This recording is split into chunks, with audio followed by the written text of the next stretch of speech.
This is years of tension built up, huh? Oh yeah, 6-7 years. Yeah, At least. I mean, that's quite a long time. The relaxation part's gonna be the hard part.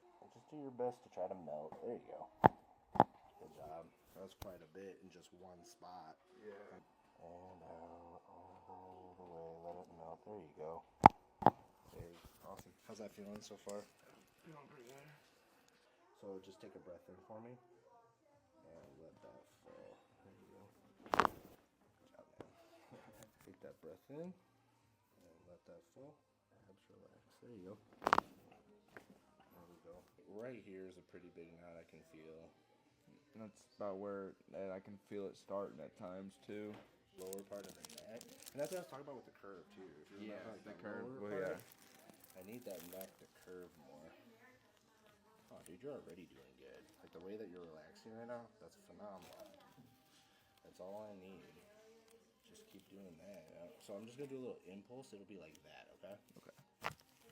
Oh. Isn't that crazy though? Yeah. Is that horrible? No, not really. Not as bad as I thought. Yeah. So yeah. Yeah.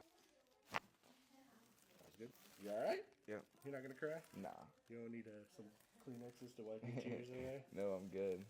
Alright, how's it feel overall though? If you're just laying there thinking about how things feel, what do you feel right now? Definitely feel some pressure off it.